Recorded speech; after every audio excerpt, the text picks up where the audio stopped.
जय हिंद दोस्तों। यूक्रेन और रशिया के दरमियान जंग छिड़ी हुई है और आज 11वां या 12वां दिन है। आप लोगों को टॉपिक से ये पता चल गया होगा कि आज मैं अपनी इस वीडियो में यूक्रेन इन्वेजन ऑफ रशिया या फिर उसको यूक्रेन क्राइसिस के टॉपिक से मैं आप लोगों से बात करने वाला हूं और आप लोगों को ये बताऊंगा कि इस दोनों देशों के अंदर, दोनों देशों के दरमियान ये जंग क्यों छिड़ी हुई है, कब से शुरू है, इनकी हिस्ट्री क्या है। यूक्रेन इन्वेजन ऑफ रशिया या फिर यूक्रेन क्राइसिस की अगर हिस्ट्री में जाएं या फिर दोनों दोनों देश यूक्रेन और रशिया की हिस्ट्री में जाएं तो ये सारे टॉपिक्स आप लोगों के सामने आते हैं। और अगर हम इन सारे टॉपिक्स को अच्छी तरह से जान जाएं तो आप लोगों को अच्छी तरह से ये पता चल जाएगा कि आखिर इन दोनों के दरमियान जंग क्यों छिड़ी हुई है, आखिर रशिया जो है ना यूक्रेन पर क्यों चढ़ाई कर रखा है और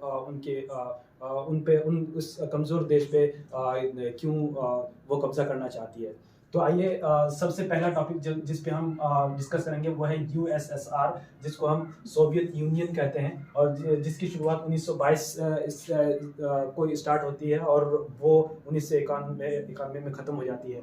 दूसरा टॉपिक ये होगा कि रशिया का रिलेशन यूरोपियन यूनियन के साथ कैसा था और अभी भी कैसा है, वो आप लोगों के सामने मैं बताऊंगा। तीसरा टॉपिक ये है कि रशिया और नाटो एक आर्मी ऑर्गेनाइजेशन है, उनके दरमियान क्या रिलेशन था उसके बारे में भी आप लोगों को बताऊंगा। और चौथा टॉपिक ये है कि यूक्रेन और यूरोपियन यूनियन का क्या रिलेशन है, क्योंकि दोनों का इंटर कनेक्टेड रिलेशन आपको देखना होगा। अगर रशिया की तरफ से यूरोपियन यूनियन और नाटो का रिलेशन अगर देखें तो उसी हिसाब से यूक्रेन का भी नाटो और यूरोपियन यूनियन का रिलेशन आपको देखना पड़ेगा और जानना पड़ेगा कि आखिर दोनों देशों का इन दो ऑर्गेनाइजेशंस के साथ क्या रिलेशन थे और इन दोनों रिलेशन में क्या फूट पड़ी जिसकी वजह से दोनों के दरमियान जंग जैसी हालत है। अभी भी जंग चल रही है जो 11वां-12वां दिन है। उसके बाद पांचवा टॉपिक ये होगा कि यूक्रेन और नाटो का रिलेशन क्या था, उस पर डिस्कस करेंगे। छठा टॉपिक ये है कि रशिया क्या चाहता था और अभी भी क्या चाहता है, और उसके बाद ये देखेंगे कि रशिया जो है ना यूक्रेन पे क्यों चढ़ाई कर दिया और इनके क्या रीजंस थे। पहला टॉपिक यूएसएसआर सोवियत यूनियन, जो जिसकी शुरुआत 1922 से होती है और जिसकी एंड 1991 में होती है, उससे शुरू करते हैं। यूएसएसआर का full form the union of Soviet socialist Republic है, जिसकी शुरुआत 1922 को हुई थी और जिसकी हिस्ट्री आप लोगों को अगर मैं बताऊं तो यहाँ से शुरू होता है। इनकी हिस्ट्री शुरू होती है वॉर बिटवीन रेड आर्मी, जिसको व्लादिमीर लेनिन जो एक कम्युनिस्ट आदमी था वो उसको हेड कर रहा था और उसके दरमियान और व्हाइट गार्ड जो पहले रशिया के अंदर गवर्नमेंट थी, उनके दरमियान जंग होती है। और होता ये है कि 1922 में ये 1917 से जंग स्टार्ट होती है और वहाँ से व्लादिमीर लेनिन की आर्मी जो है ना जंग करती रहती है और जीतती रहती है। और होता ये है कि 1922 में वो विक्टोरियस यानी जंग जीत जाता है और वहाँ रशिया के अंदर ये गवर्नमेंट भी फॉर्मेट कर लेता है। गवर्नमेंट फॉर्म करने के बाद इसी 1922 के अंदर ये यूएसएसआर, जिसको सोवियत संघ या फिर the union of Soviet socialist Republic कहते हैं, वो बनाते हैं। तीसरा ये होता है कि ये 1922 में सोवियत संघ या यूएसएसआर फॉर्मेट करने के बाद वो लगातार जंग जीतता रहता है। वर्ल्ड वॉर सेकंड भी वही जीता है और जीतने के बाद उनकी गवर्नमेंट जो है ना बदलती रहती है, सारे कम्युनिस्ट ही आते हैं, लेकिन बाद में होता ये है कि वॉइस ऑफ डेमोक्रेटाइजेशन का उरूज होता है या फिर स्टार्ट होता है, जहां से लोग ये चाहते हैं कि भाई जो इलेक्शन हो वो पार्टी फॉर्मेशन के तौर पर हो। जैसे यहाँ हमारे इंडिया में डेमोक्रेटाइजेशन या डेमोक्रेटिक इंडिया है, जहाँ पे पार्टी फॉर्मेशन है, एक पार्टी दूसरी पार्टी जंग इलेक्शन लड़ती है और उससे जीतती है और वहाँ से गवर्नमेंट का फॉर्मेशन होता है। और होता यह है कि वॉइस ऑफ डेमोक्राइजेशन की वजह से ही एंड ऑफ यूएसएसआर होता है यहीं पे, क्योंकि यूएसएसआर की जो बुनियाद थी, बेसिक रूल था, वो कम्युनिस्ट वाला रूल था और यहाँ पे डेमोक्रेटाइजेशन का इशू आता है, जिसकी वजह से यूएसएसआर का एंड 1991 के अंदर ही हो जाता है। और जब ये यूएसएसआर टूट जाता है तो ये यूएसएसआर जो की जगह पूरी थी, ये यूरोप और रशिया को मिला करके वो 15 कंट्रीज के अंदर डिवाइड हो जाती है, जिनमें से रशिया सबसे लार्जेस्ट और यूक्रेन सेकंड लार्जेस्ट कंट्री रहता है ज्योग्राफिकली। 1991 में जब यूएसएसआर, जिसको सोवियत संघ बोलते हैं, उसके टूटने के बाद यूक्रेन सेकंड लार्जेस्ट कंट्री बन जाता है। वो खुद इंडिपेंडेंट कंट्री बन जाता है। रशिया भी एक इंडिपेंडेंट कंट्री बन जाता है। हालांकि यूएसएसआर और सोवियत संघ की जो राजधानी होती है वो मॉस्को ही रहता है, और अभी भी रशिया की राजधानी मॉस्को है। लेकिन ये यूक्रेन के दरमियान बहुत सारे ऐसे लोग, जो लोग रशिया के बॉर्डर पे रहते हैं, उनका व्यूज और रशिया के अंदर जो लोग रहते हैं उनका व्यूज एक समान सा लगता है, क्योंकि वो लोग भी ये समझते थे, या फिर अभी भी ये समझते हैं कि यूक्रेन में जो लोग हैं वो रशियन के जैसे लोग ही हैं। रशिया में जितने भी लोग हैं उनका व्यूज भी सेम है। तो रशिया, यूक्रेन जो है ना, रशिया के साथ ही रहना चाहिए था। और आप अगर रशिया के प्रेसिडेंट व्लादिमीर पुतिन का व्यूज या फिर उनकी जो सोच है, अगर आप वो जानने की कोशिश करेंगे तो बार बार ये बोल चुका है कि यूक्रेन के लोग जो है ना, रशिया के लोग एक बराबर हैं, और यूक्रेन जो है ना रशिया का पार्ट ही है। आइए समझते हैं यूरोपियन यूनियन के बारे में, क्योंकि यूरोपियन यूनियन भी एक रशिया और यूक्रेन के दरमियान, ये रशिया और यूक्रेन की हिस्ट्री का एक पार्ट है।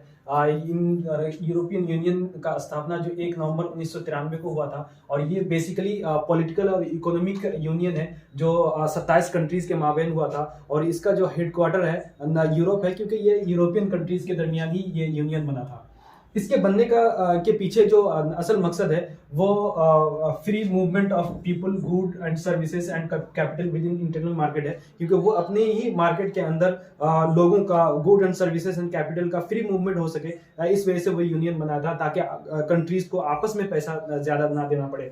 दूसरा जो इसका असल मकसद था वो ये था कि जस्टिस, यानी जस्टिस और अपने इंटरनल मैटर्स पे वो खुद कानून इनैक्ट कर सके, बना सके। और तीसरा जो मकसद था वो ये था कि ट्रेड, एग्रीकल्चरल, फिशरीज और रीजनल डेवलपमेंट का जो ट्रेड होता है उस पे वो खुद अपना कॉमन पॉलिसीज रख पाए। दूसरी तरफ नाटो भी यूक्रेन और रशिया के दरमियान एक हिस्ट्री का अहम पार्ट है, जिसको समझना भी बहुत जरूरी है। नाटो का स्थापना वर्ल्ड वॉर 2 के बाद हुआ था, और नाटो का जो फुल फॉर्म है वो नॉर्थ अटलांटिक ट्रीटी ऑर्गेनाइजेशन है, जो एक आर्मी ऑर्गेनाइजेशन है। जो ये ऑर्गेनाइजेशन पहले 12 कंट्रीज के दरमियान ये बना था, बाद में ये बढ़ते बढ़ते अभी 30 कंट्रीज हो गया है, जिसमें अमेरिका से 2 कंट्रीज हैं, और उसके अलावा सारे यूरोप के कंट्री, अक्सर यूरोप के कंट्रीज हैं। उनका असल मकसद ये है कि भाई जो कंट्रीज इसका नाटो का पार्ट है, उनमें से किसी एक कंट्री पे अन नाटो वाले या दूसरे कंट्रीज वाले अगर उस पर चढ़ाई करेंगे तो सारे 300 कंट्रीज एक साथ हो जाएंगे और एक साथ उस कंट्री के खिलाफ जंग लड़ेंगे। रशिया और यूरोपियन यूनियन के दरमियान क्या रिलेशन था? एक्चुअली हुआ ये था कि 2009 में एक रशिया और यूक्रेन के दरमियान डिस्प्यूट हुआ था, और वो गैस डिस्प्यूट था। एक्चुअली ये क्रीमिया एक यूक्रेन का ही एक पार्ट था, जो चारों तरफ से आइसलैंड की तरह है, चारों तरफ से पानी है, और ये ब्लैक सी के पास है। यहाँ पे यहीं से जो है ना यूक्रेन का गैस का खजाना था, जिसपे रशिया ने 2014 के अंदर चढ़ाई कर दिया और इस पे कब्जा कर लिया, जिसकी वजह से यूरोपियन यूनियन और रशिया के दरमियान जो एक रिलेशन बनता या फिर होता, वो उसको धक्का लगा। और रिलेशन रशिया के दरमियान एक स्ट्रैटेजिक पार्टनरशिप हुई थी वो 2011 के दरमियान, कि भाई दोनों के दरमियान, हालांकि दोनों पार्ट नहीं है, लेकिन उन दोनों के दरमियान एक स्ट्रैटेजिक पार्टनरशिप हुई थी। ये बाद में यूरोपियन पार्लियामेंट, जो यूरोपियन यूनियन का एक अपना पार्लियामेंट है, वहाँ पे 2015 के अंदर चैलेंज किया गया इसको। 2014 के बाद जब उन्होंने क्रीमिया पे कब्जा कर लिया, तो हुआ ये है कि इन्होंने मिलिट्री इंटरवेंशन इन डोनबास एक जगह है जो रशियन बॉर्डर के पास पड़ता है, यूक्रेन का ही जगह है, जहाँ पे इन्होंने मिलिट्री इंटरवेंशन डाल दिया, क्योंकि डोनबास के अंदर दो ऐसी जगह है जो लुहांस और डोनेस्क की जगह से नाम जाना जाता है, जो दोनों जगह सेपरेटिस्ट लोग रहते हैं और वो ज्यादातर रशिया को सपोर्ट करते हैं। और जब रशिया को लगा कि नहीं, ये दोनों जगह पे जो लोग हैं उन पे यूक्रेन जुल्म कर रहा है, तो उन्होंने डायरेक्ट जो है ना अपनी मिलिट्री भेज दिया, और वो ये कह रहे हैं कि हमने उनकी मदद की है। रशिया और नाटो का रिलेशन क्या था? एक्चुअली होता यह है कि 2002 में रशिया और नाटो दोनों का एक काउंसिल बनता है, जिसका असल मकसद fighting terrorism and military cooperation होता है, जिसका मेन रीजन यही होता है कि जो भी टेररिज्म है दोनों मिलकर के उसके खिलाफ लड़ेंगे, और इस मकसद को पूरा करने के लिए वो मिलिट्री कॉपरेशन भी करेगा। उसके बाद जो 2014 में होता ही है, 2014 में रशिया क्रीमिया पे ऑलरेडी कब्जा कर लिया होता है, जिसकी वजह से नाटो जो है ना रशिया के साथ सारा संबंध तोड़ देता है। और संबंध तोड़ने के बाद फिर भी रशिया नाटो का जो काउंसिल रहता है, जो 2002 में बना था, वो बचा हुआ रहता है। उसके बाद होता ही है कि 2021 में नाटो जो है ना अपने हेडक्वार्टर से उसका रशिया का 8 ऑफिशियल्स को वो एक्सपेल कर देता है। और इस ऑर्डर, नाटो के इस ऑर्डर के बाद रशिया जो है ना मॉस्को में जो नाटो का एक ऑफिस होता है वहां से उस ऑफिस को क्लोजर का ऑर्डर दे देता है।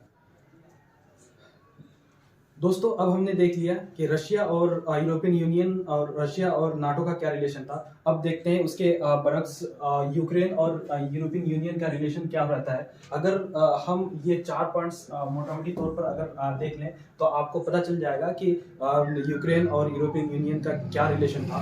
सबसे पहले 2007 को ये होता है कि ट्रेड और पॉलिटिकल व्यूज पे उस पर वाइड एग्रीमेंट होना शुरू होता है यूक्रेन और यूरोपियन यूनियन के दरमियान। फिर वही 2008 के अंदर फ्री ट्रेड जो ना यूक्रेन और ईयू कंट्रीज के दरमियान फ्री ट्रेड की बात होना शुरू होती है।